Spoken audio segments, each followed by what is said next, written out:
நாக சைத்தன்யா மற்றும் சமந்தா பிரியறதுக்கு முக்கிய காரணமே கேடிஆர் தான் அப்படின்னு பெண் அமைச்சர் கொண்டா சுரேஷ் இன்னைக்கு பகீர் குற்றச்சாட்டை முன் வச்சு பேசியிருக்கிறது பெரும் பரபரப்பை ஏற்படுத்தியிருக்கு.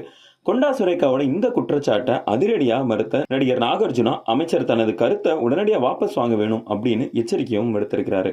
சென்னையை சேர்ந்த நடிகை சமந்தா தமிழ் மற்றும் தெலுங்குல முன்னணி நடிகையா வலம் வந்த நிலையில தெலுங்குல முதலில் நாக சைத்தன்யாவோட இணைஞ்சு ஒரு படத்துல நடிக்கிறாங்க. அண்ட் அங்க காதல் கொண்டு கல்யாணமும் செஞ்சுக்கிறாங்க.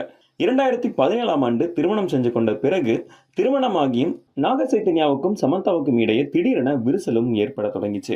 இந்த நிலையில 2021ஆம் ஆண்டு இருவரும் விவாகரத்து செஞ்சு கொண்டதா அறிவிச்சுக்கிட்டாங்க.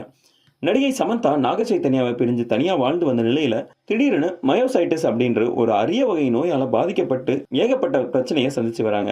நடிகர் நாக சைத்தன்யா சமந்தாவை பிரிஞ்ச நிலையில நடிகர் சோபிதா துலிபாலாவை ஆகஸ்ட் 8ஆம் தேதி மறு திருமணத்துக்கு ரெடியாகி நிச்சயதார்த்தம் செஞ்சு கொண்டாரு.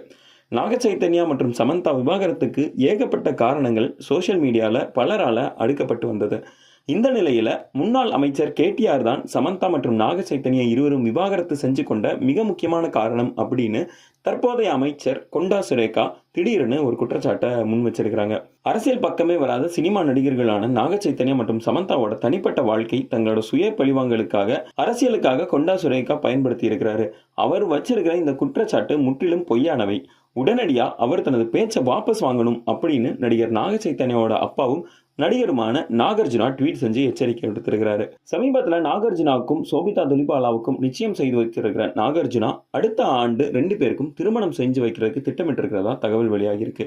அமைச்சரோட இந்த பேச்சுக்கு சமந்தா மற்றும் நாக சைத்தன்யா இதுவரைக்கும் எந்த ஒரு கண்டனமும் தெரிவிக்கல அப்படின்றது குறிப்பிடத்தக்கது.